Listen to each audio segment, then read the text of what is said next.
Hello everyone, my name is Sanket Jain and I welcome you all to one of the most important session related to the subject of psychology, that are the schools of psychology. Today we are going to understand in a bit detailed manner that what are different schools of psychology and what is their relevance in the field of psychology. Now you will see many questions in paper 1 and paper 2, directly and indirectly you will find from these important schools. And what are those important schools? Let's say, for example, the school of functionalism, school of behaviorism, humanistic, psychoanalysis, gestalt, structuralism, cognitive, positive psychology. So, understanding of these schools is very important if you want to go in a deep in the subject of psychology. So, today we are going to explore that what are the basics related to these schools, how these schools emerges, and what is the relevance of these schools in the field of psychology and the field of applied psychology, that is paper 2. I just told you that you will find a lot of questions. For example, these are some of the direct questions you will find from these schools. Let's say the 2025 questions. Why did behaviorists avoid the topic of thought and knowledge?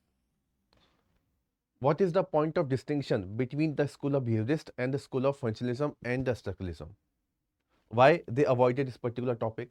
In the same way, a lot of questions citing relevant studies describe the emergence and development of cognitive psychology.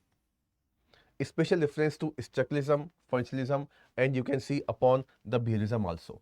So these are some of the direct questions you will find from the schools of psychology. Other than this, you will also find some of the indirect questions in UPSC exam. Let's say, for example, the first question.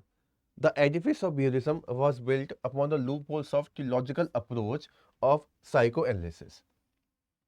Now, you can answer these questions only and only when you have good knowledge about the school of psychoanalysis and you have good knowledge about the school of behaviorism.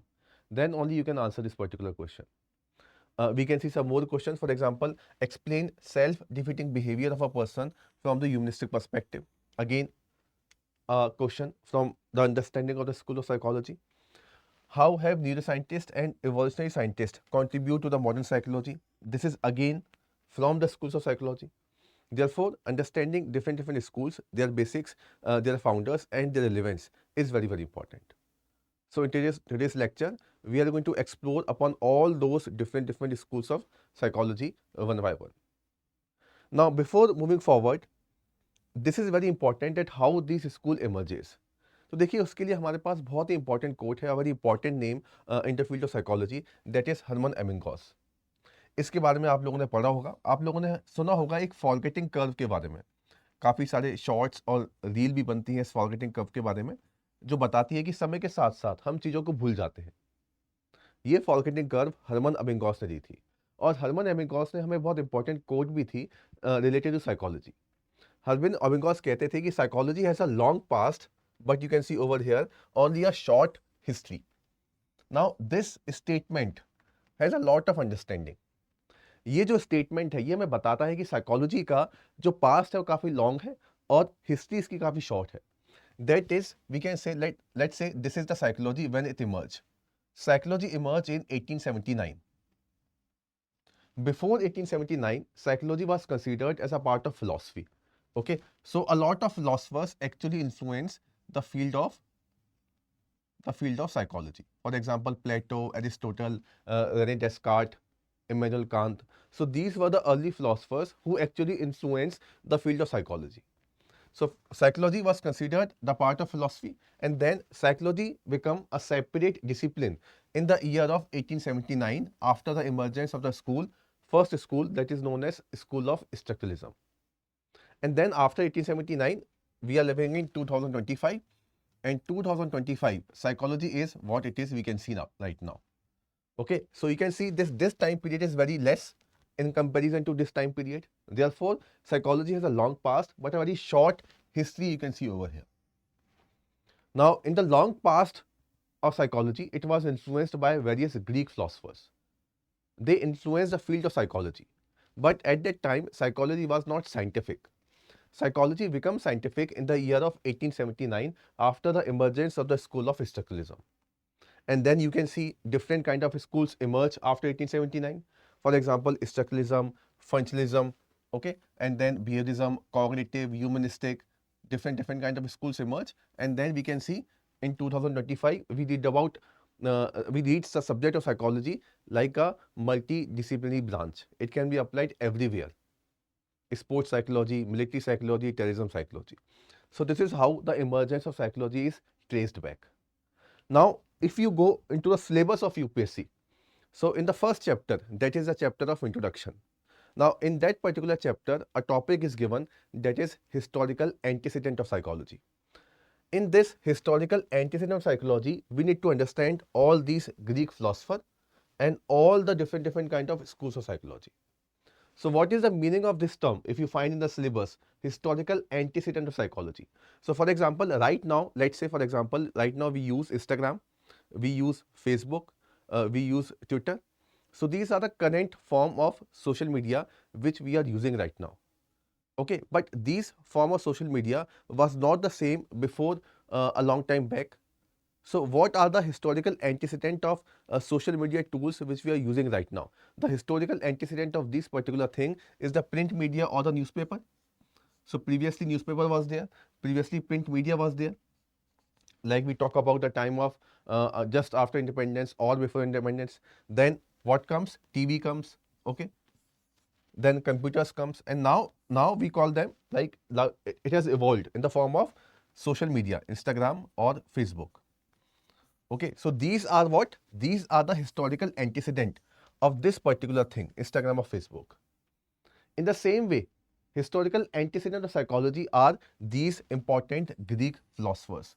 They actually influence the field of psychology. They actually give a lot of insight on the basis of which psychology is what it is right now. For example, Plato, Aristotle, René Descartes, empirism, nativism. Okay, so they influence the field of psychology a lot. Let's say Plato, they have talked about the concept of soul. Aristotle talk about the concept of experiences. René Descartes has given the concept of that mind and body both interact with each other. Empirism is given by John Locke. Nativism given by Immanuel Kant. So they actually influence a lot the field of psychology. But the problem was, let's say for example, the Plato, they use the concept of soul. They actually define psychology as the study of soul. So if you can see the term psychology, psych and logy. So logy means logia, study. Study of what? Study of psych. Psych means soul. So according to them, psychology is the study of soul. But soul, we cannot measure the soul, we cannot scientifically study the soul. Therefore, the concept of soul then emerge. The concept of soul then changes into the concept of mind and into the concept of consciousness. And this is what is important for us. So in today's lecture, we have discussed these Greek philosophers in our previous classes. So in today's lecture, our focus is upon that how these Greek philosophers influence different schools of psychology. Okay, so these are the important schools, and all these schools actually took inspiration from all these Greek philosophers. ठीक है, उन्होंने कुछ कुछ बताया, जैसे कि डेस्कार्ट ने mind and body के बारे में बताया, इन्होंने एक्सपीरियंसेस के बारे में बताया, ठीक है, इन्होंने इन्नेट के बारे में बताया. तो इन सब से इंस्पिरेशन लेकर ये सारे हमारे क्या आते हैं, हिस्टोरिकल एंटीसीडेंट थे. इन सब से इंस्पिरेशन लेकर क्या हुआ, ये सारे के सारे इंपॉर्टेंट स्कूल्स इमर्ज होते हैं इन the field of psychology, which is our important point, which is a point of discussion in today's time. Now you will find the questions in the UPSC paper from these schools. There was no any major question from these Greek philosophers, but understanding their point of view in a brief is very important.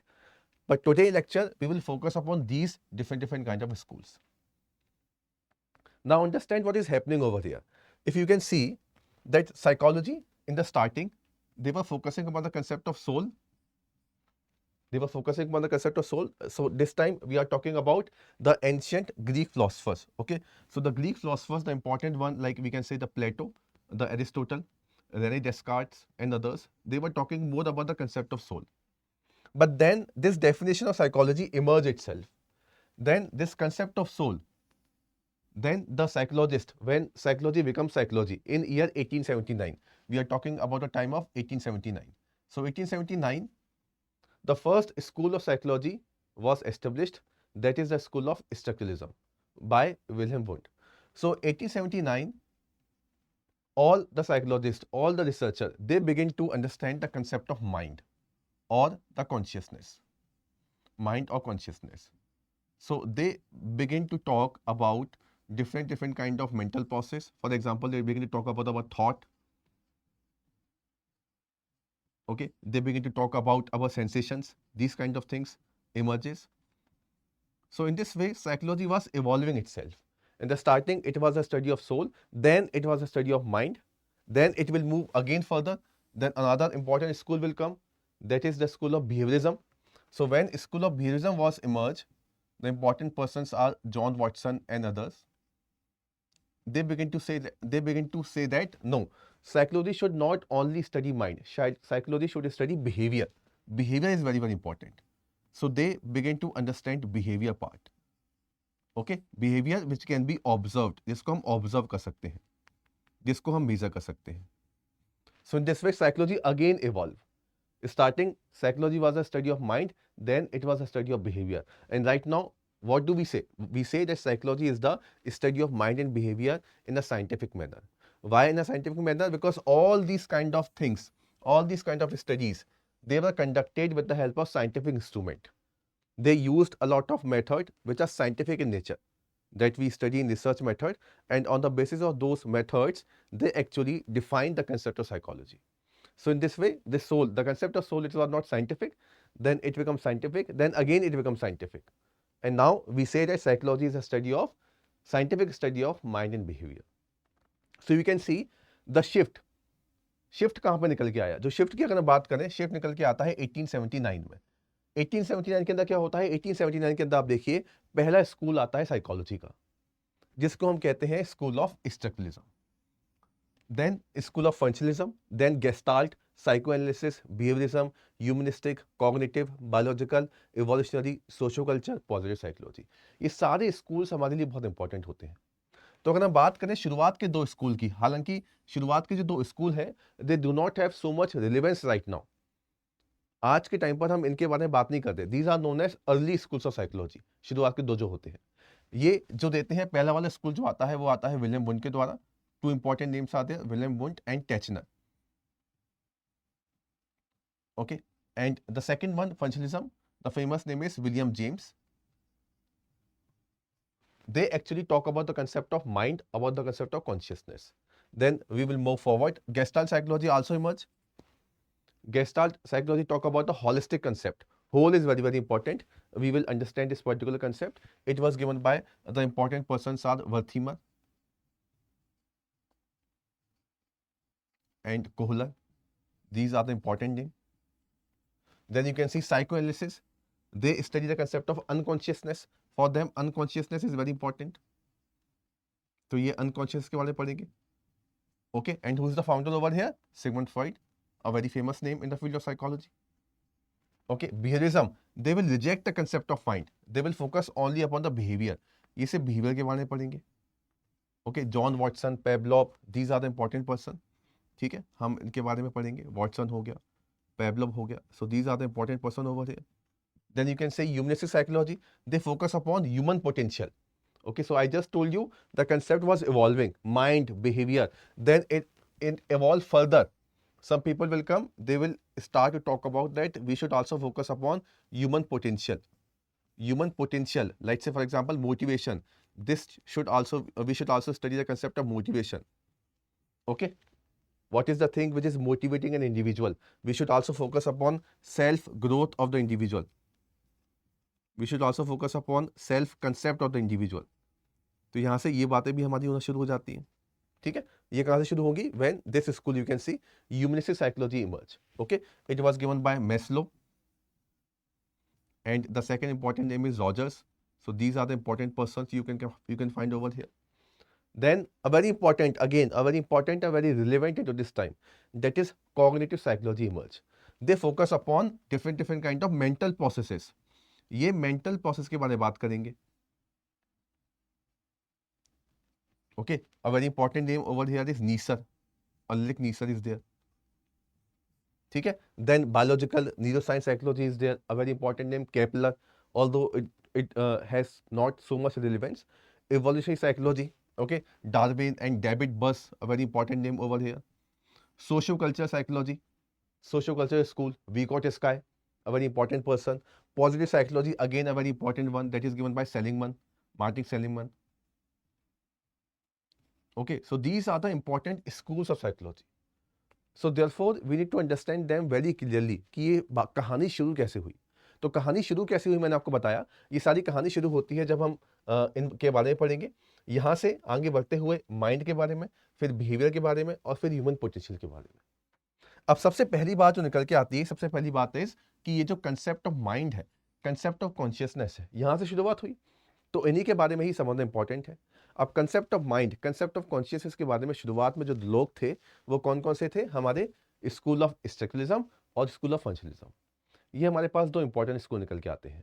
अब इनकी understanding होना बहुत important है क्योंकि इनका relevance आज के time पर बहुत आपको देखने को मिलेगा और इन्हीं से इन्फ्लुएंस होकर बाकी के और लोग निकल के आए हैं.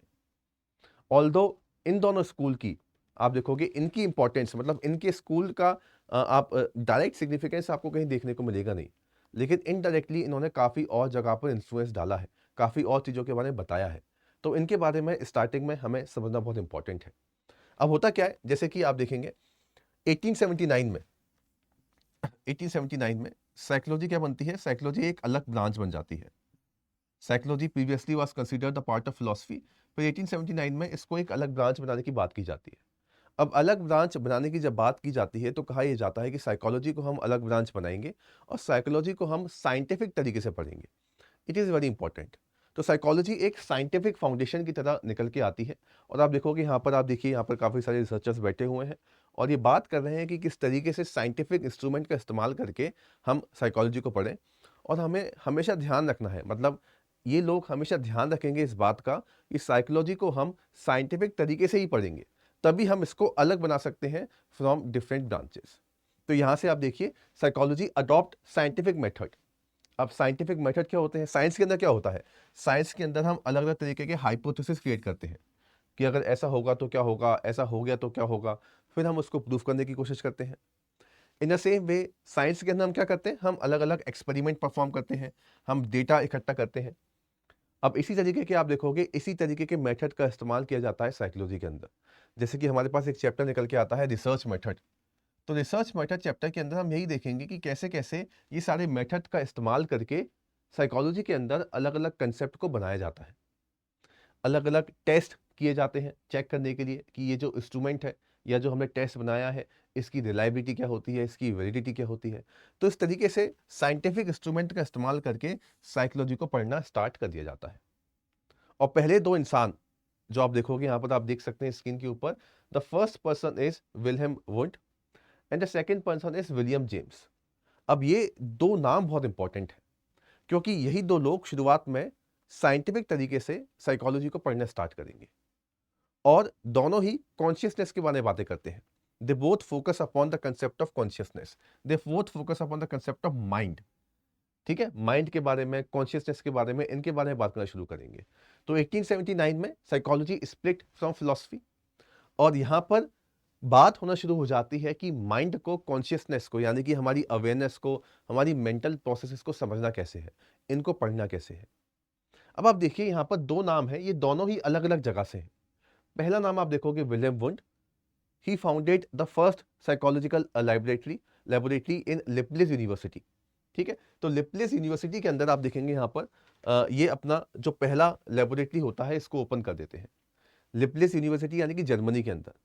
और दूसरा नाम आप देखोगे William James, father of American psychology. ये अमेरिका में अपना काम करते हैं. अब आप देखिए इन दोनों में प्रॉब्लम क्या है. आप देखिए उस टाइम पर होता क्या था.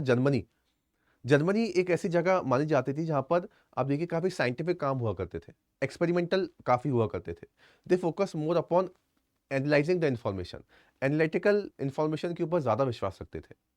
ऑन द अदर हैंड अगर हम अमेरिका की बात करें तो अमेरिका के अंदर भी साइंस के अंदर काफ़ी ग्रोथ थी, लेकिन अमेरिका के अंदर कंसेप्ट क्या था, पढ़ाई क्या होती थी, प्रॉब्लम सॉल्विंग अप्रोच पे ज़्यादा फोकस होता था, प्रैक्टिकल अप्रोच पे ज़्यादा फोकस होता था. तो जर्मनी के अंदर फोकस होता था एनालिटिकल अप्रोच के ऊपर. वहाँ का पूरा कल्चर, वहाँ का पूरा एटमॉस्फेयर ही उस वक्त पे ऐसा था. और यहाँ पर फोकस होता था प्रैक्टिकल अप्रोच, प्रैक्टिकल हम कैसे उसको अप्लाई कर सकते हैं. पूरा कल्चर, पूरा पढ़ाई का स्टेटस ही कुछ इस तरीके का था. तो इसी तरीके से दोनों ने अपने अपने कंसेप्ट बताए.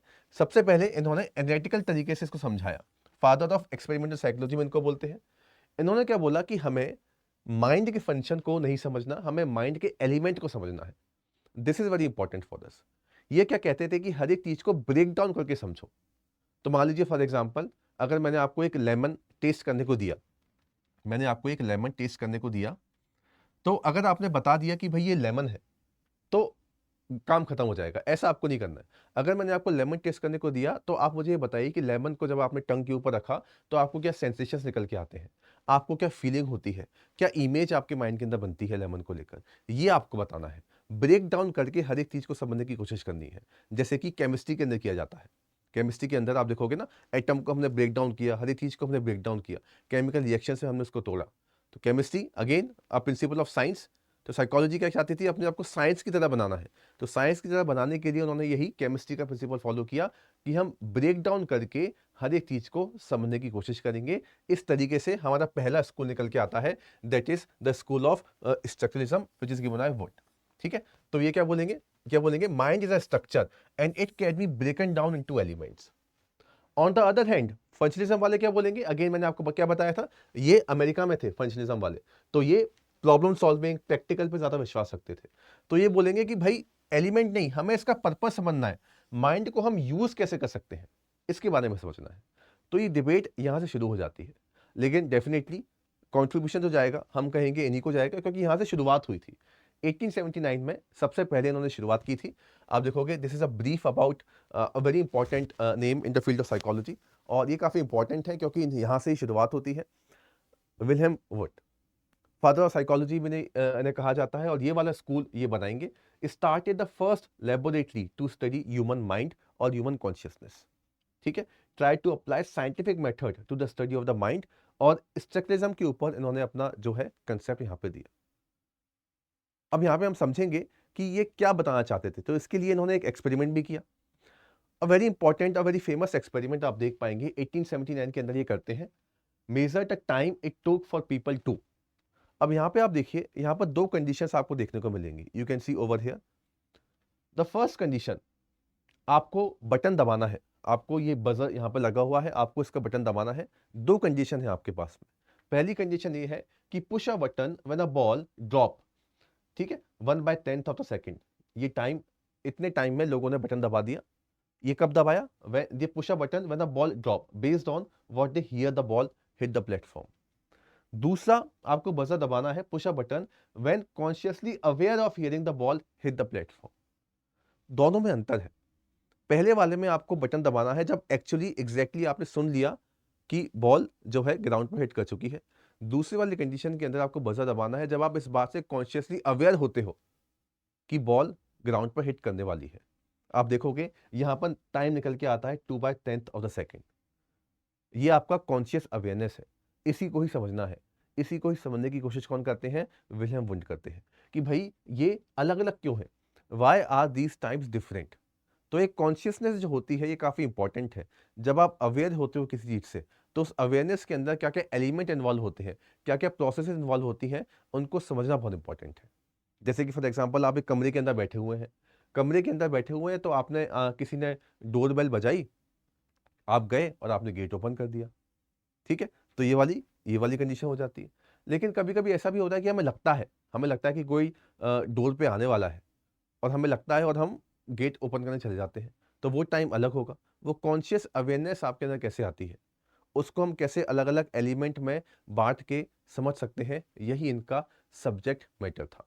और ये इन्होंने इस एक्सपेरिमेंट से बताया, और यहाँ से इन्होंने बताया कि साइकोलॉजी के अंदर हमें जिन चीज़ों को समझना है, मतलब कि साइकोलॉजी का जो सब्जेक्ट मैटर होना चाहिए, that is it should study everything into element. हमें एलिमेंटलिज्म पे विश्वास रखना है, हम हर एक चीज को ब्रेक डाउन करके समझने की कोशिश करेंगे, तोड़ तोड़ के आप समझने की कोशिश कीजिए। तो अगर एक एप्पल आपके सामने रखा हुआ है, और एप्पल को देखकर आपको समझना है कि उस इंसान की कॉन्शियसनेस और अवेयरनेस क्या होगी, तो आप उसको पूछिए, इंट्रोस्पेक्शन कीजिए कि वो एप्पल को देखकर उसे क्या क्या लग रहा है, उसके अंदर सेंसेशंस क्या क्या आ रही हैं, उसके अंदर फीलिंग क्या क्या क्रिएट हो रही है, उसके अंदर इमेजेस क्या क्या क्रिएट हो रही है, ये आपको बताना है। तो इस तरीके से उन्होंने बताया कि हमें एलिमेंटलिज्म के ऊपर फोकस करना है, और एलिमेंटलिज्म के ऊपर फोकस करते हुए हमें ये देखना है कि जब भी हम किसी चीज़ को देखते हैं या कोई भी इवेंट हमारे सामने होता है, तो उसके अंदर ये 3 चीज़ें कौन-कौन सी होती हैं? The first one is sensations. आपको सेंसेशंस क्या निकल के आती हैं? यानी कि जो रॉ डेटा आप देखते हैं, बाहर कुछ भी है, बाहर जो कुछ भी है वो रॉ डेटा है। उसको देखने के बाद आपके अंदर क्या-क्या सेंसेशंस आती हैं। हम जो रॉ डेटा है, एनवायरनमेंट के अंदर जो भी कुछ मौजूद है, उनको हम लेंगे अपने सेंसरी ऑर्गन से, ठीक है? हम देखेंगे, हम टच करेंगे, हम स्मेल करेंगे। तो उन्हें टच करके, स्मेल करके आपके पास क्या-क्या सेंसेशंस आती हैं, ये आपको नोट डाउन करनी है। उसके बाद उनको देखने की वजह से आपको क्या-क्या इमेजेस क्रिएट होती हैं आपके माइंड के अंदर, ये आपको बतानी है। नोट देम डाउन, उसको नोट डाउन कीजिए। उसके बाद आप ये बताइए कि आपको फीलिंग कैसे आती है? किस तरीके की फीलिंग्स आपको आती हैं? ठीक है? आपको या तो अच्छा लगेगा, प्लेजेंट फीलिंग आएगी या आपको एक अनप्लेजेंट फीलिंग आएगी। तो आप देखेंगे इस तरीके से ब्रेक डाउन करके इन्होंने हर एक चीज़ को समझने की कोशिश की। अब आप देखिए जो ब्रेक डाउन वाली प्रोसेस है, ये साइंटिफिक तो है नेचर में, लेकिन इसको करना बहुत मुश्किल है। जैसे हम क्या कहते हैं? हम कहते हैं साइकोलॉजी तो आम इंसानों के लिए भी होती है, लेकिन क्या हर एक आम इंसान इस तरीके से हर एक चीज़ को समझेगा? जैसे कि अगर मैं बात करूँ, अगर हम अपनी बातें करें तो हम समझ सकते हैं, ठीक है? लेकिन मान लीजिए कोई बच्चा है, 4-5 साल का बच्चा है, उसको हमने एप्पल दिया या कुछ और खाने को दिया, उसको बोला कि समझो, ब्रेक डाउन करो, तो उसके लिए पॉसिबल नहीं है, ठीक है? कि वो ब्रेक डाउन करे सेंसेशंस के अंदर, इमेजेस के अंदर, फीलिंग्स के अंदर। यहाँ पर जाकर उसका जो सिस्टम होगा वो गड़बड़ हो जाएगा। तो इस वजह से आप देखिए इसकी प्रैक्टिकल एप्लीकेशंस इतनी नहीं होती हैं और that is also one of the reason जिस वजह से ये स्कूल रिजेक्ट हो जाता है। ठीक है? तो लेकिन डेफ़िनेटली इन्होंने ये जो बताया सेंसेशंस, इमेजेस, फीलिंग इसी के बेसिस पर आगे के लोगों को समझ में आया कि हमें क्या-क्या पढ़ना है साइकोलॉजी के अंदर। जैसे एक बहुत इंपॉर्टेंट चैप्टर है साइकोलॉजी के अंदर सेंसेशन, अटेंशन एंड परसेप्शन। उसने इंस्पिरेशन यहाँ से ली। एक और बहुत इंपॉर्टेंट स्कूल है गेस्टाल्ट साइकोलॉजी, उसने भी यहीं से ही इंस्पिरेशन ली। फीलिंग के बारे में बाद में लोग पढ़ते हैं, वहाँ से भी इंस्पिरेशन हमारी यहीं से निकल के आती है। तो इस स्कूल ने इंस्पायर किया काफ़ी लोगों को। तो आई थिंक ये सब्जेक्ट मैटर जो था स्कूल का, आपको समझ में आया होगा कि सब्जेक्ट मैटर क्या है, कि हमें हर एक चीज़ को ब्रेक डाउन करना है, एलिमेंटलिज्म के ऊपर विश्वास करना है और इस तरीके से आप कह सकते हो, साइकोलॉजी के अंदर एक बहुत इंपॉर्टेंट डिबेट भी होती है। कुछ लोग बोलते हैं कि आप हर एक चीज़ को रिड्यूस करके समझो, उसको बोला जाता है रिडक्शनिज़्म और कुछ लोग कहते हैं कि आप हर एक चीज़ को होलिस्टिक तरीके से समझना है, होलिस्टिक। रिडक्शनिज़्म versus holistic. अब आप समझ पाएँगे कि ये जो है कहाँ पर आएँगे? ये आएँगे इस वाली फ़ील्ड के अंदर, कि हमें हर एक चीज़ को ब्रेक डाउन करके समझने की कोशिश करनी है। तो मान लीजिए अगर किसी को समझना है कि लैंग्वेज क्या होता है, तो लैंग्वेज को ब्रेक डाउन करो तभी आप समझ पाओगे। फंक्शन, पर्पस क्या है लैंग्वेज का, उस पे हमें नहीं जाना। Pure analytical form, pure chemical form, language को ब्रेक डाउन करो। वोकैब्युलरी हो गया, कॉम्प्रिहेंशन हो गया, ग्रामर हो गया, एडवर्ब हो गया, एडजेक्टिव्स हो गया, इस तरीके से आपको समझना है। आपको समझना है कि बच्चे के अंदर क्या-क्या दिक्कतें हैं, बच्चा कैसा-कैसा फ़ील करता है। तो बच्चे को आपको क्या करना पड़ेगा, उसकी अलग-अलग प्रोसेसेस को, उसको क्या-क्या सेंसेस आते हैं, क्या-क्या इमेजेस आती हैं, क्या-क्या फीलिंग आती हैं, इस तरीके से ब्रेक डाउन करना पड़ेगा। उसके अंदर के जो एलिमेंट हैं, उसको तोड़ना पड़ेगा। आपको ये नहीं देखना कि उसका बैकग्राउंड क्या है, उसकी फैमिली क्या है, उसकी एक्सपीरियंस क्या-क्या है, इन सब पे हमें ध्यान नहीं देना है। हमें सिर्फ ध्यान देना है कि हम एलिमेंट पे फोकस करें। That is the subject matter. ये पहला इनका कांसेप्ट था। इसके बाद सेकंड इन्होंने अगेन बहुत इंपॉर्टेंट कांसेप्ट बताया, that is the principle of creativity hypothesis. अब देखिए ये भी बहुत इंपॉर्टेंट कांसेप्ट होगा जो उन्होंने बताया, क्रिएटिविटी हाइपोथेसिस का। अब होता क्या है देखिए, इन्होंने बता दिया कि चलो हमें एलिमेंट ब्रेक डाउन करना है, लेकिन जो बड़ी-बड़ी मेंटल प्रोसेस होती है, एलिमेंट ब्रेक डाउन करके आप छोटी-छोटी मेंटल प्रोसेस को समझा दोगे। लेकिन ज़िंदगी के अंदर तो बहुत बड़ी-बड़ी मेंटल प्रोसेस भी होती हैं। जैसे मैंने बोला परसेप्शन ऑफ अ स्पेस, ठीक है? परसेप्शन ऑफ अ रूम, ये एक बहुत बड़ी मेंटल प्रोसेस है। तो आप इसको कैसे समझाओगे? इसको समझाने के लिए विलियम वुड बताते हैं कि एक प्रिंसिपल ऑफ क्रिएटिविटी हाइपोथेसिस होता है। इसका मतलब क्या होता है कि हर एक छोटी-छोटी इवेंट आपस में मिलती है और एक बड़ी इवेंट बनाती है। छोटी-छोटी इवेंट, छोटी-छोटी मेंटल प्रोसेस आपस में मिलेंगी और एक बड़ी मेंटल प्रोसेस को बनाएँगी। और इसके अलावा ये जो बड़ी मेंटल प्रोसेस होगी, इसकी जो प्रॉपर्टीज़ हैं, ये जो बड़ी मेंटल प्रोसेस है, इसकी जो प्रॉपर्टी होंगी, इसकी प्रॉपर्टी अलग-अलग होंगी इन सारी इंडिविजुअल मेंटल प्रोसेस से। ठीक है? तो मान लीजिए इसकी प्रॉपर्टी क्या है? I1, इसकी प्रॉपर्टी है I2, इसकी प्रॉपर्टी है I3 और इसकी प्रॉपर्टी है I4। जब हम इनको सबको मिला देंगे, तो हमें एक और प्रॉपर्टी का एलिमेंट मिलेगा दैट इज़ I5 और ये जो I5 होगा it is completely different from the individual properties of each and every element. इस तरीके से क्रिएटिविटी होती है और इस तरीके से हाइपोथेसिस बनती है। इसकी बेसिस पर हम बड़ी से बड़ी मेंटल प्रोसेस को समझ सकते हैं। जैसे कि फॉर एग्जांपल आपको एक एग्जांपल देता हूँ, बहुत सिंपल एग्जांपल, बिरयानी। ठीक है, तो बिरयानी को बनाने के लिए क्या होता है, बिरयानी मान लीजिए एक बड़ी मेंटल प्रोसेस, बड़ा कोई एलिमेंट है। अब बिरयानी को बनाने के लिए आप क्या डालोगे, उसके अंदर वेजिटेबल्स डालोगे। ठीक है, आप उसके अंदर पानी डालोगे, आप उसके अंदर ऑयल डालोगे, आप उसके अंदर स्पाइसेस डालोगे। इन सब से मिलकर क्या होगा, इन सब से मिलकर आपकी बिरयानी बन जाएगी। अब यहां पर ये क्या बताते हैं, ये क्या बोल रहे हैं, प्रिंसिपल क्या है क्रिएटिविटी हाइपोथेसिस का, कि ये सारी इवेंट साथ में मिलकर एक ऐसा एलिमेंट बना रही है जिसकी प्रॉपर्टीज हर एक इंडिविजुअल की प्रॉपर्टी से अलग है। बिरयानी की प्रॉपर्टीज कंप्लीटली डिफरेंट है from the properties of individual vegetable, individual water, individual oil और इंडिविजुअल स्पाइसेस। इस तरीके से इन्होंने अपना प्रिंसिपल ऑफ क्रिएटिविटी हाइपोथेसिस हमको दिया। और आप देखोगे यही कंसेप्ट बाद में गेस्टाल्ट साइकोलॉजी भी अपने कंसेप्ट में, अपनी फाउंडेशन में बताता है। इसका मतलब क्या हुआ कि हमें हर एक चीज को हॉलिस्टिक तरीके से देखना है ना, कंप्लीट तरीके से देखना है। और यही तो क्या होता है, यही हमारा गेस्टाल्ट साइकोलॉजी होता है। तो इस तरीके से ये अपना प्रिंसिपल ऑफ क्रिएटिविटी हाइपोथेसिस भी हमको देने की कोशिश करते हैं। नेक्स्ट आप देखोगे इन्होंने माइंड बॉडी प्रॉब्लम के बारे में बताया। Mind body problem, mind body एक बहुत बड़ी डिबेट है साइकोलॉजी के अंदर, जो शुरुआत के जो स्कॉलर्स थे इसके ऊपर काफ़ी फोकस करते थे। जैसे मैंने आपको बताया फिलॉसफी से इमर्ज होती है। तो शुरुआत में जो फिलोसफर्स होते हैं जैसे कि प्लेटो हो गए, एरिस्टोटल हो गए, रेने डेस्कार्ट हो गए, ये भी काफ़ी कुछ बताते हैं माइंड और बॉडी के बारे में। जैसे कि रेने डेस्कार्ट का एक बहुत इंपॉर्टेंट कोट है, I think therefore I am. ये बताते हैं कि माइंड एंड बॉडी दोनों आपस में इंटरेक्ट करती हैं।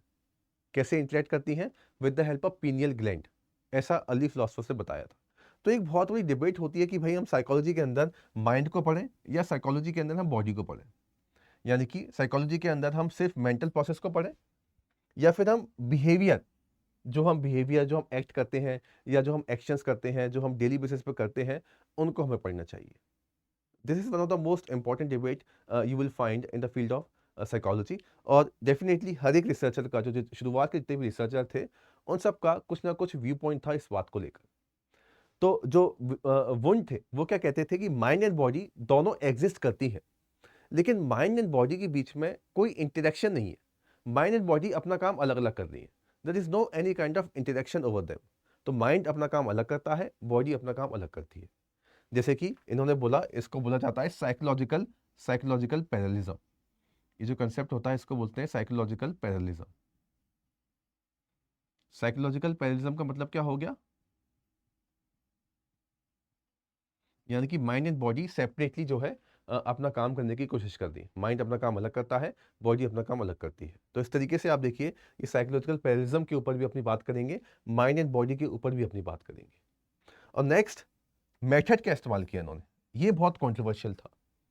इन सब चीज़ों को समझने के लिए जो मेथड का इस्तेमाल करते हैं ये, उसको कहा जाता है इंट्रोस्पेक्शन। ठीक है, इंट्रोस्पेक्ट आपको करना है, आपको हर एक चीज़ को ब्रेक डाउन करना है। ठीक है, तो एप्पल ब्रेक डाउन करो, क्या लग रहा है एप्पल को देखकर, क्या क्या इमेज आपके माइंड के अंदर आ रही है, क्या क्या सेंसेशंस आपको आ रहे हैं, क्या क्या फीलिंग आपको आ रही है, उसको टच करके कैसा लग रहा है, उसको टेस्ट करके कैसा लग रहा है।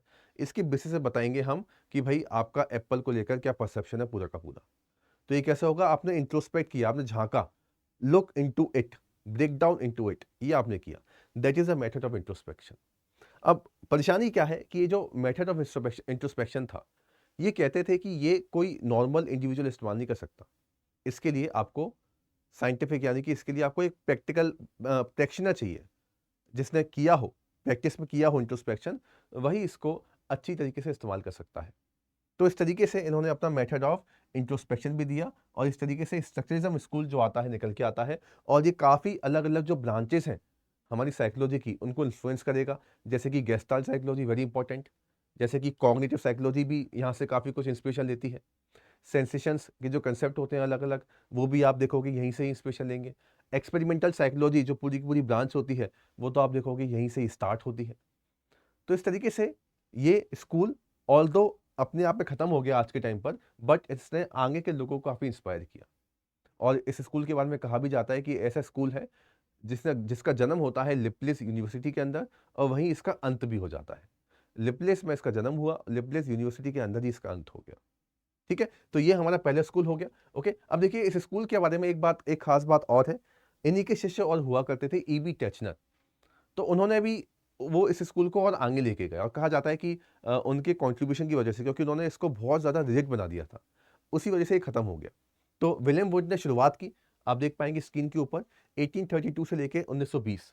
ईबी टेचनर 1867 से लेके 1927। और इसी बीच में हमारे फंचलिज्म वाले आ गए थे। फंचलिज्म जो विलियम जेम्स थे, उनके बारे में अभी हम पढ़ेंगे। तो बीच में कौन थे? हमारे विलियम जेम्स।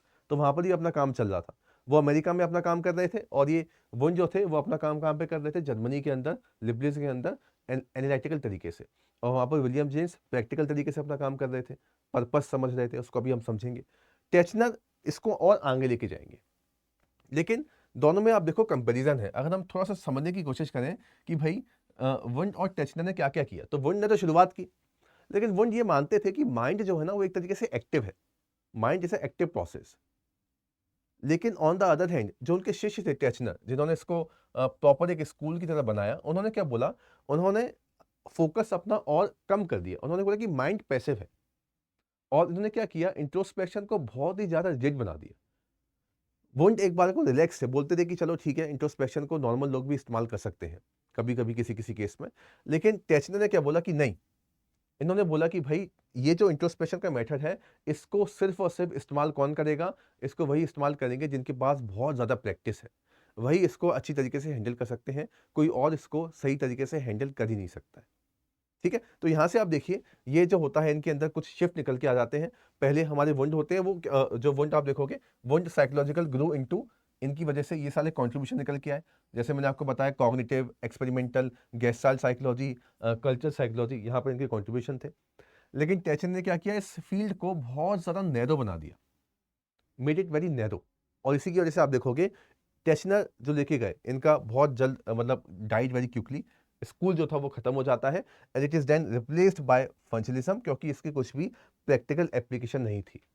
ऑल्दो वो कहते थे कि भाई हम प्रैक्टिकल एप्लीकेशन भी हमें इसकी समझनी चाहिए, लेकिन टेचनर इसके बिल्कुल खिलाफ थे।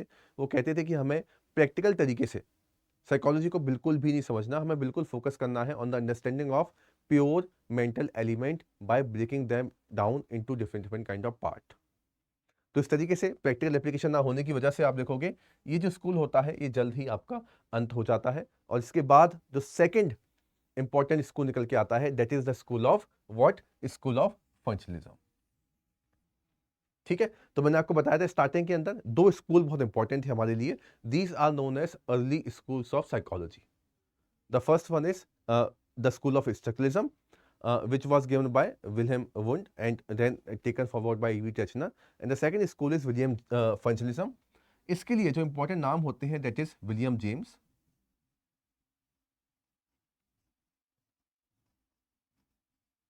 Second important name over here is John Dewey, ठीक है, और एंजल। ठीक है, ये तीन लोग का कंट्रीब्यूशन बहुत ज़्यादा इंपॉर्टेंट है इस स्कूल की सही अंडरस्टैंडिंग को समझने के लिए। William James, Dibai and angel, इन तीनों लोगों की वजह से ही फंक्शनलिज्म जो हो पाया आज है, आज के टाइम पर। और आप देखोगे इसकी काफ़ी ज़्यादा प्रैक्टिकल यूटिलिटी भी है।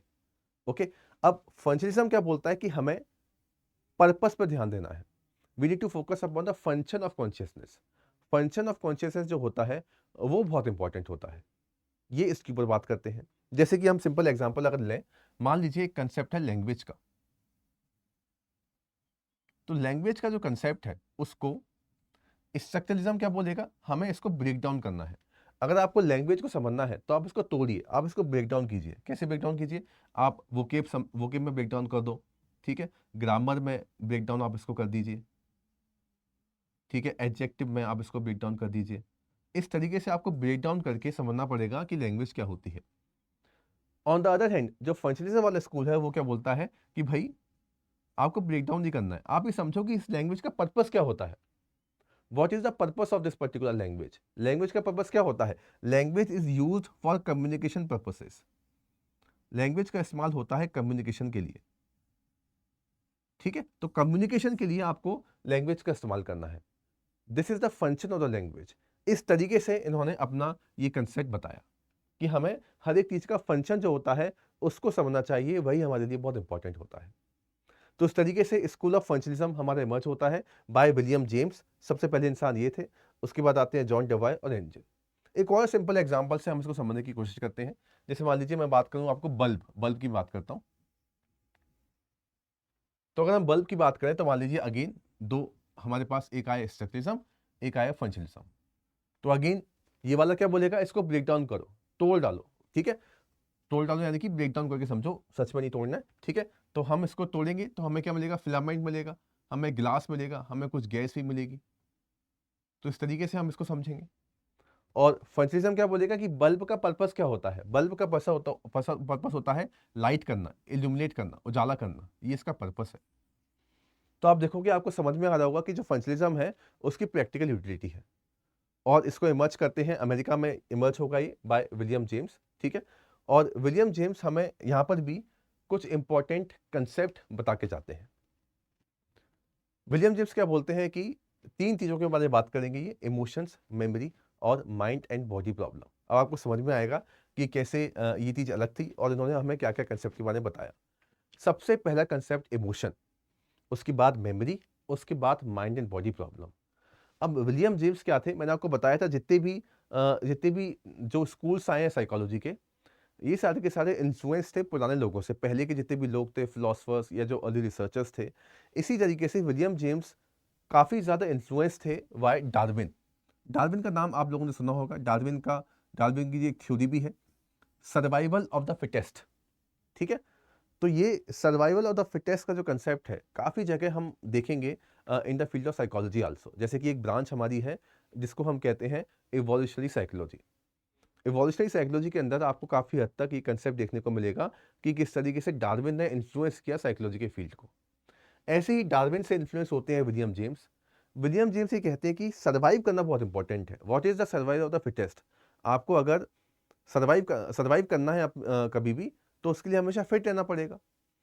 अगर आप यूपीएससी की तैयारी करते हैं तो यूपीएससी की तैयारी में क्या है, अगर आप हमेशा अपने आप को फिट रखेंगे, अगर आप हमेशा अपने आप को कॉम्पिटिटिव रखेंगे, तैयार रखेंगे, तभी आप इस जंग में अपने आप को सर्वाइव कर सकते हो।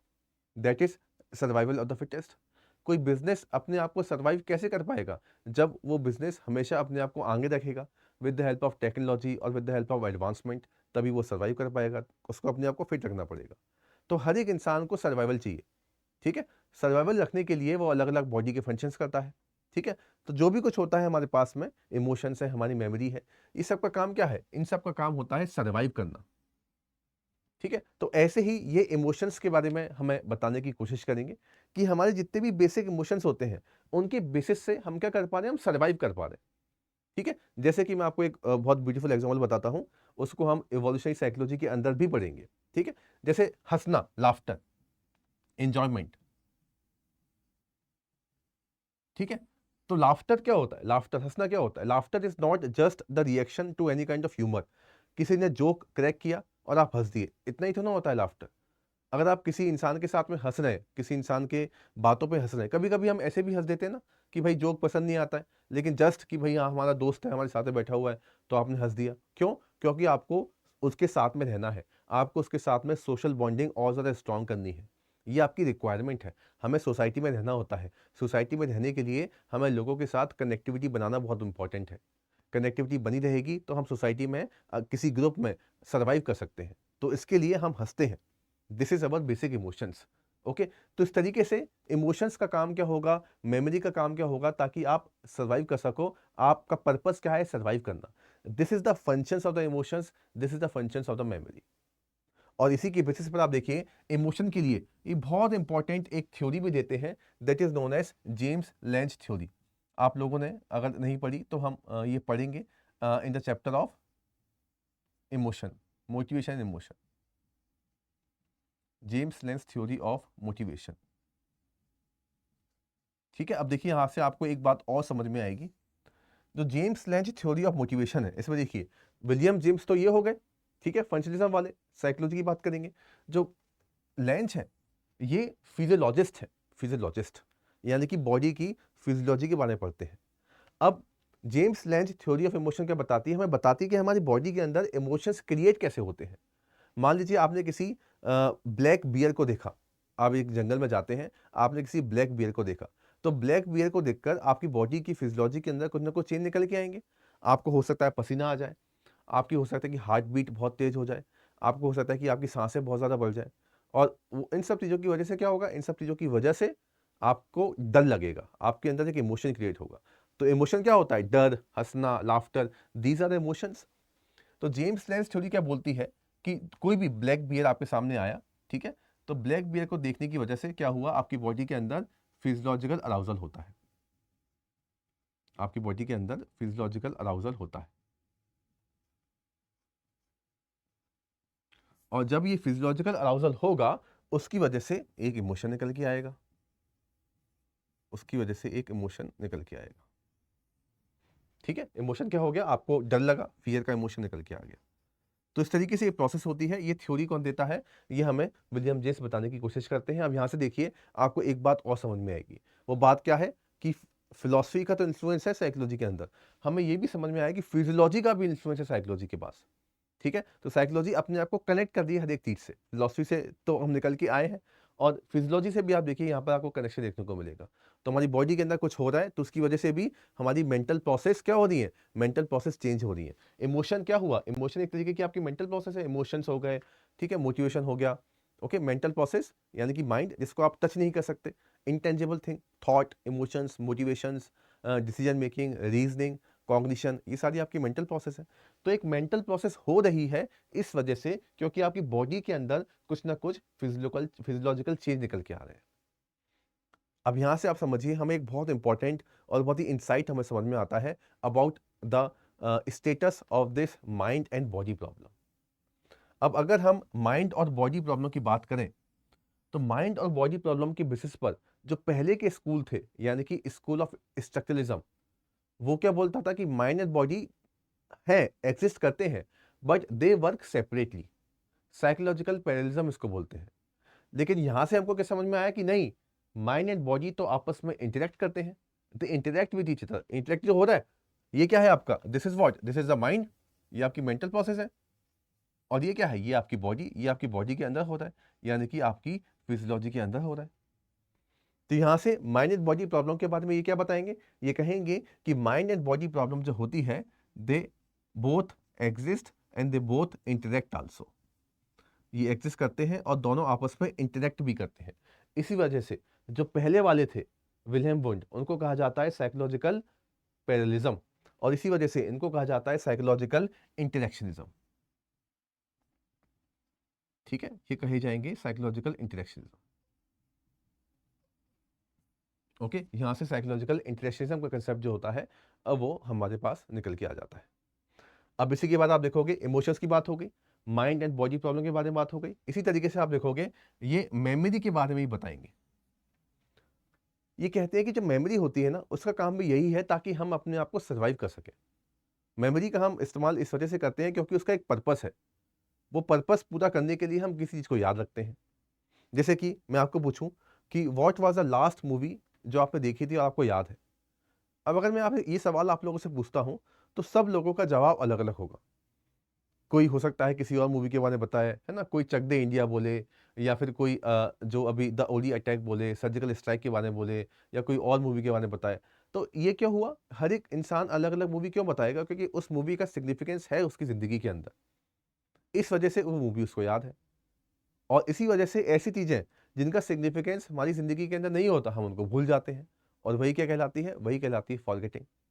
तो मेमोरी यानी कि कोई भी चीज़ हमें याद रहेगी इस वजह से, क्योंकि हमें अपना सर्वाइवल करना है, उसका पर्पस है, उसका पर्पस पूरा हुआ, सर्वाइवल पूरा हुआ, इस वजह से हमने उस याद को याद रखा है। मान लीजिए आप डेली अपने घर से ऑफिस में आते हैं, तो आपको आपने वो रास्ता याद करके रखा है कि घर से ऑफिस में जाऊंगा तो भाई क्या रास्ता है, वो नेविगेशन क्या होता है। या अगर एक बच्चा स्कूल जाता है या कोई कॉलेज जाता है, तो रास्ते याद रहते हैं हमें। वो क्यों याद रहते हैं, क्योंकि भाई हमें सर्वाइव करना है ना। हाँ, ये पर्पस है। उस रास्ते का याद करने का पर्पस क्या है कि आपको कॉलेज तक पहुंचना है। उस रास्ते का याद करने का पर्पस क्या है कि आपको अपने ऑफिस तक पहुंचना है। This is the purpose of what, this is the purpose of memory, this is the purpose of emotions. ठीक है, इमोशंस आ रहे हैं क्यों, इमोशंस का पर्पस है। पर्पस क्या है कि हमें सर्वाइव करना है। लाफ्टर, पर्पस क्या है कि सर्वाइव करना है। यहाँ पे पर्पस क्या था, ठीक है, सर्वाइव ही तो करना था। अगर ब्लैक बियर को देखकर आपको डर नहीं लगेगा तो आप भागोगे नहीं, भागोगे नहीं तो हो सकता है कि कुछ और इंसिडेंट हो जाए। तो अगेन आपको सर्वाइव, हालांकि भागना is not the good option over here, लेकिन डेफिनेटली कुछ ना कुछ तो आप करोगे ना इस कंडीशन के अंदर। क्यों? क्योंकि आपको सर्वाइव करना है। हो सकता है कि आप सोचो इस कंडीशन के अंदर कि मुझे क्या करना चाहिए, क्या नहीं करना चाहिए। Why? Because you want to survive. This is the function of the emotion, this is the function of the memory. I hope it is clear to all of you. तो इस तरीके से विलियम जेम्स क्या बताएंगे, एक practical approach बताते हैं functionalism का, एक प्रैक्टिकल अप्रोच जिसकी बेसिस पर आप देखिए पेपर 2 के अंदर हम अलग अलग टॉपिक को पढ़ेंगे, जैसे कि एजुकेशन साइकोलॉजी के अंदर हम पढ़ेंगे कि कैसे एजुकेशन को हम यूज कर सकते हैं इन अ प्रैक्टिकल मैनर। ठीक है, तो बच्चों को सिर्फ कंसेप्ट को एलिमेंटलिज्म फॉर्म के अंदर सिखाना नहीं है कि इसको याद करो, तोड़ के याद करो ना, वर्ब नाउन वो ये बताओ। भाई पर्पस क्या है, क्यों आप वो टॉपिक उस बच्चे को याद करा रहे हो? Rather than rote learning we should focus upon कि हम उसको पर्पस बताएं, उसके बाद वो चीज़ उसको अपने आप ही समझ में आ जाएगी। ऐसा आगे के लोग भी बताएंगे। So this is how the concept of William James started. ठीक है, अब इसके अलावा देखिए विलियम जेम्स एक बहुत ही खूबसूरत चीज़ और बताते हैं, दैट इज विलियम जेम्स बताएंगे about the concept of stream of consciousness. ठीक है, आप देखोगे यहाँ पे लिखा भी हुआ है स्ट्रीम ऑफ कॉन्शियसनेस। ठीक है, स्ट्रीम ऑफ कॉन्शियसनेस कहते हैं ये। ठीक है, अब अगर मैं कॉन्शियसनेस कह दूं, उसी को थॉट कह दूं, तो देखिए इंटरचेंज हो जाते हैं टर्म, तो उसमें कोई दिक्कत की बात नहीं है। ठीक है, कॉन्शियसनेस या स्ट्रीम ऑफ थॉट। ओके, तो देखिए principle of psychology, first major psychology text इन्होंने किया, और ये इन्होंने लिखा भी था, एक आर्टिकल मेंशन भी किया था। और इंस्पायर्ड बाय डार्विन, मैंने आपको बताया माइंड इवॉल्व फॉर अडॉप्टेशन। ठीक है, तो उन्होंने क्या बोला, डार्विन क्या बोलते थे कि भाई सर्वाइवल ऑफ द फिटेस्ट होता है, तो इसी वजह से हमारा माइंड जो है वो भी अपने आप को इवॉल्व कर रहा है। ठीक है, हम इवॉल्व कर रहे हैं, हर एक चीज हमारे अंदर इवॉल्व हो रही है। जैसे कि ये जो मैंने आपको कंसेप्ट बताया, ठीक है, लाफ्टर का कंसेप्ट भी तो इवॉल्व हुआ है। पहले के टाइम पर हम क्या थे, पहले के टाइम में हम एप्स, जो अगर हम कहें तो एप्स जो थे, तब लाफ्टर का कंसेप्ट इतना नहीं था। तब क्या होता था, फिजिकल ग्रूमिंग हुआ करती थी, फिजिकल ग्रूमिंग। एक एप दूसरे एप के बाल बनाएगा, ठीक है, उसका चेहरा बनाएगा, है ना, फिजिकल ग्रूमिंग करेगा। इसकी बेसिस पर वो कनेक्टिविटी और बॉन्डिंग शेयर करते थे। लेकिन एप्स फिर नंबर में ज़्यादा होगा, ह्यूमंस एप्स कम थे, तो फिजिकल ग्रूमिंग करना आसान था। फिजिकल ग्रूमिंग के बेसिस पर वो अपनी कनेक्टिविटी को बरकरार रखते थे। लेकिन फिर ह्यूमंस आए, ह्यूमंस नंबर में ज़्यादा थे। अब इतने सारे लोग आपस में फिजिकल ग्रूमिंग कैसे करेंगे, इट इज़ नॉट पॉसिबल। तो उन्होंने फिजिकल ग्रूमिंग को कन्वर्ट कर दिया वोकल ग्रूमिंग में, ठीक है, स्टोरी टेलिंग में, है ना, लाफ्टर में, ताकि काफ़ी लोगों के साथ में कनेक्टिविटी शेयर कर सके, काफ़ी लोगों के साथ में अपने इमोशंस को शेयर कर सके। तो ये क्या हुआ, यहाँ पर लाफ्टर का कंसेप्ट इवॉल्व हुआ। ऐसे ही क्या कहते हैं डार्विन की जो माइंड है, मतलब डार्विन से इंस्पायर होकर जो विलियम जेम्स है वो क्या कहते हैं कि हमारा जो माइंड होता है, माइंड भी अपने आप को इवॉल्व कर रहा है, ताकि वो क्या कर सके, अपने आप को अलग अलग कंडीशंस के हिसाब से अडॉप्ट कर सके। ठीक है, so this is how William James actually inspired from the schools of Darwin. और यहाँ से ये बताएंगे। और इसके अलावा जो मैंने आपको बताया, मैं इसको बताना भूल गया, इन्होंने बहुत इंपॉर्टेंट कंसेप्ट भी बताया था, that is the stream of consciousness. ये क्या कहते थे, कॉन्शियसनेस जो है ना, यानी कि हमारी फीलिंग्स, हमारी मेमोरीज, ठीक है, हमारे थॉट प्रोसेस, ये इस तरीके से बहते हैं। ये इन्होंने अपने इस आर्टिकल के अंदर बताया था, प्रिंसिपल ऑफ साइकोलॉजी, इन्होंने जो पब्लिश किया था पहला टेक्स्ट, इसके अंदर इन्होंने बताया कि ये भाव है, नदी की तरह बह रहे हैं। जैसे पहले जो थे विल्हेम वुड, वो क्या बोलते थे कि भाई पीसेस है, तोड़ डालो आप इसको, है ना, अलग अलग पढ़ो, इसको आपको अलग पढ़ना है, इसको ब्रेक डाउन करो, तब आप चीज़ों को समझोगे। लेकिन ये क्या बोलते हैं कि नहीं, स्ट्रीम ऑफ कॉन्शियसनेस होती है। जैसे कि मान लीजिए आप किसी गार्डन में बैठे हुए हैं, और गार्डन में जब आप बैठे हुए हैं तो मान लीजिए आप 2 मिनट के लिए गार्डन में बैठते हैं। तो 2 मिनट के लिए जब आप गार्डन में बैठोगे ना, तो आपको ना बहुत सारे थॉट आ सकते हैं। हो सकता है कि एक बच्चा आपके सामने खेल रहा है, तो उस बच्चे को देखकर आप सोचो कि भाई देखो कितना फ्री है। फिर हो सकता है कि आपको थॉट आए कि मुझे घर पे जाके पढ़ाई करनी है। फिर आपको थॉट आए कि मैंने अभी तक तो खाना नहीं खाया। फिर आपको थॉट आए कि मुझे घर जाते वक्त कुछ सामान भी लेके जाना है। तो ये क्या हो रहा है, it's a chain of thought, एक कंप्लीट चेन बन रही है, अलग अलग कुछ भी नहीं है, it's a continuous chain of thought. एक कंटिन्यूअस चेन ऑफ थॉट बनती है, इसी को कहा जाता है स्ट्रीम ऑफ कॉन्शियसनेस, या फिर आप कह सकते हैं इसको चेन ऑफ थॉट। अब ये जो चेन ऑफ थॉट है, ये क्या है, ये एक कंटिन्यूअस प्रोसेस है ना, ये एक कंटिन्यूअस प्रोसेस है। तो इस तरीके से आप ब्रेक डाउन करके ना, तोड़कर चीजों को नहीं समझ सकते। This is the functionalism, this is about the William James. तो आई थिंक ये समझ में आया होगा। तो विलियम जेम्स का जो स्कूल था, आप देखोगे यहाँ पर ये जो 3 लोग यहाँ से शुरुआत करते हैं इस स्कूल के बारे में, William James, John Dibai, angel, इसको और फॉर्मुलाइज करेंगे, इसको और आगे तक लेके जाएंगे। ठीक है, तीन कंसेप्ट हमें देखने को मिलते हैं, इमोशंस, मेमोरी और माइंड बॉडी प्रॉब्लम के बारे में, ओके, और स्ट्रीम ऑफ कॉन्शियसनेस के बारे में। इस तरीके से हम इन दोनों स्कूलों को सेपरेट भी कर सकते हैं। अब आगे बढ़ेंगे, देखिए इसी में ही जैसे आप देखोगे ये जो विलियम जेम्स थे, ये हमारे शुरुआत में बताएंगे, और इसी को ही देखो शिकागो स्कूल, मतलब अलग अलग जगह पे इसको पढ़ा जाएगा। तो जॉन डिवाई और जेम्स एंजल, दो नाम और यहाँ पे इंपॉर्टेंट है, ठीक है। The first important name is John Dewey, you can see over here, ठीक है, जॉन डिवाई और जेम्स एंजल, ठीक है। ये दो लोग और निकल के आते हैं इसी पर्टिकुलर फील्ड के अंदर, और ये जो दो लोग निकल के आएंगे जॉन डिवाई और जेम्स एंजल, इस पर्टिकुलर स्कूल को और ज़्यादा फॉर्मुलाइज कर देंगे। पहली बात, जॉन डिवाई की बात करें तो ये क्या बताते हैं, ये अपना एक पेपर पब्लिश करेंगे और वहां पर रिफ्लेक्स आर्क के बारे में बताएंगे।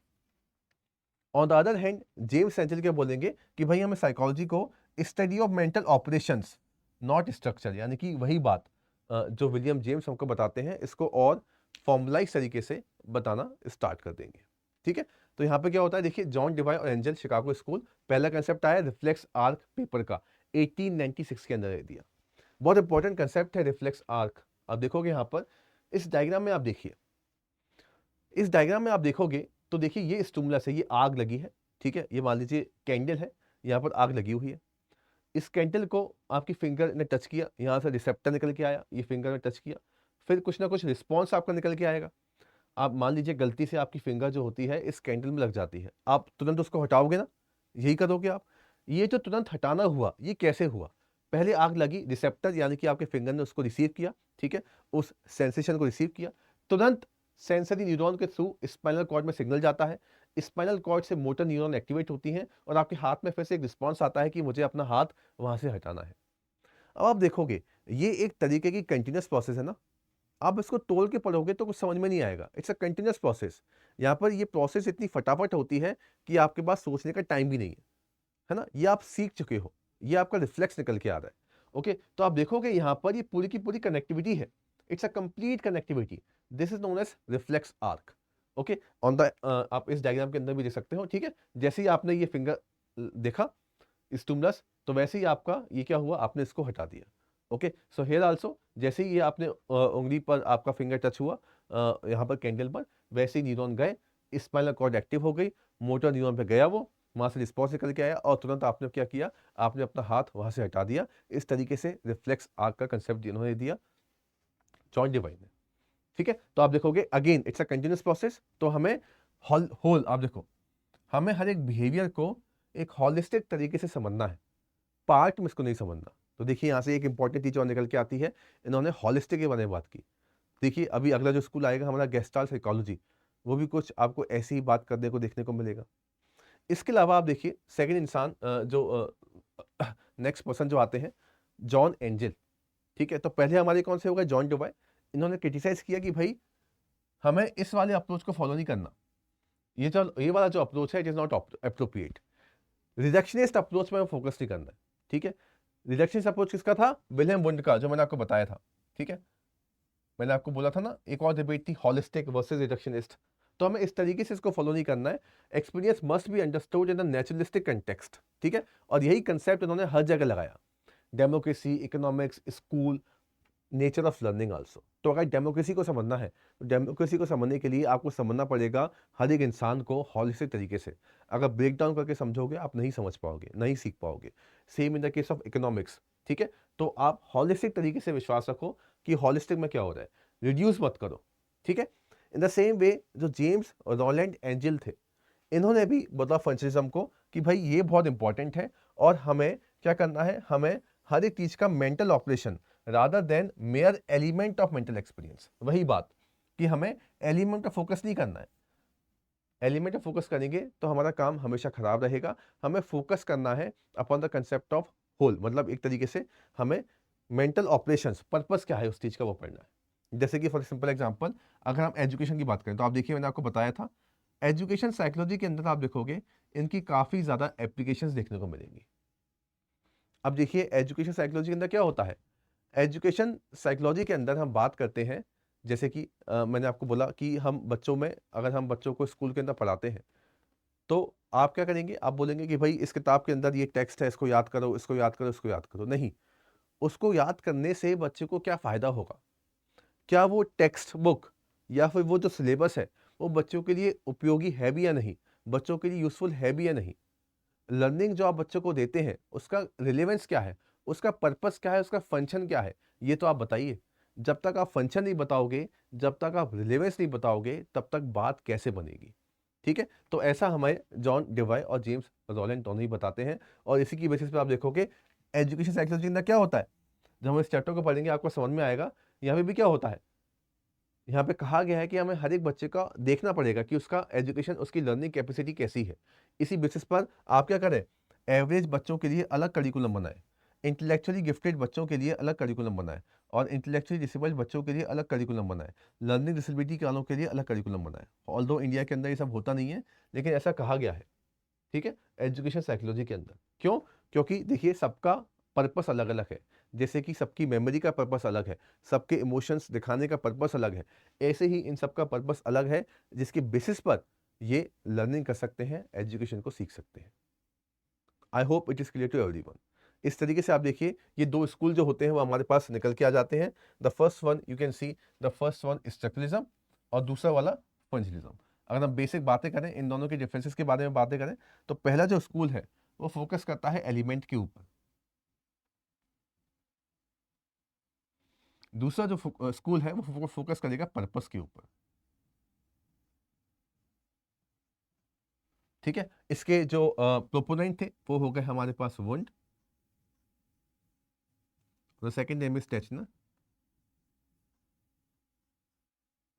यहाँ पे जो निकल के आते हैं वो इंसान हो जाते हैं हमारे पास विलियम जेम्स। ठीक है, और आप एंजल और डवई। ठीक है, ओके। ये बोलेंगे कॉन्शियसनेस को ब्रेक डाउन करना है।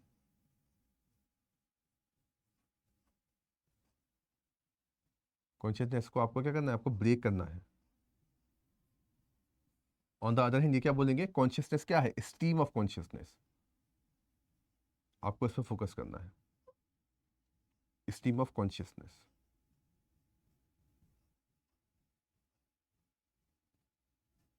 स्ट्रीम ऑफ कॉन्शियसनेस पे आपको फोकस करना है। ठीक है, ये इनका स्कूल क्या था, ये काफी एनालिटिकल फॉर्म था और ये प्रैक्टिकल अप्रोच है। और भी आप बता सकते हैं, जैसे इनका जन्म कहाँ पे हुआ था, लिपलिस जर्मनी में, वहाँ पर बेसिक फाउंडेशन थी। और ये तो प्योर आप देखोगे अमेरिका के अंदर विलियम जेम्स इसको लेके गए हैं। ठीक है, इसके अलावा जैसे हम यहाँ पे बात करें तो ये एनालिटिकल हो गया, कॉन्शियसनेस ब्रेक हो गया, विलियम वुंड हो गया, एलिमेंटलिज्म का फॉर्म हो गया। आप देखोगे ये फोकस करते थे majorly upon the concept of introspection. ठीक है, तो इंट्रोस्पेक्शन बहुत रिजिड तरीके से आपको इस्तेमाल करना है। ठीक है, यहाँ पर इंट्रोस्पेक्शन इतना रिजिड नहीं था। ठीक है, इंट्रोस्पेक्शन हर एक इंसान कर सकता है। ये कहते थे कि introspection is a normal process, तो ये तो सब लोग कर सकते हैं, सब लोग करते ही तो है इंट्रोस्पेक्ट। अभी आप देखिए आज के टाइम पर हम भी इंट्रोस्पेक्ट करते हैं अपने अंदर, एक बच्चा भी करते हैं इंट्रोस्पेक्ट कि भाई वो बच्चा सोचता है अपने अंदर कि क्या मैं करूं, हालांकि वो बहुत बेसिक चीज़ें होती हैं लेकिन इंट्रोस्पेक्ट तो करता ही है। इसके अलावा माइंड बॉडी प्रॉब्लम को लेकर साइकोलॉजिकल पैरिज्म ये बोलते थे, माइंड बॉडी प्रॉब्लम को लेकर ये कहते थे साइकोलॉजिकल इंटरेक्शनिज्म है। ठीक है, तो इस तरीके से आप कुछ जो है डिफरेंसेस इनके पीछे बता सकते हैं between the school of structuralism और functionalism. I hope this understanding is clear to all of you. We are moving forward towards our next school of psychology, that is the behaviorism.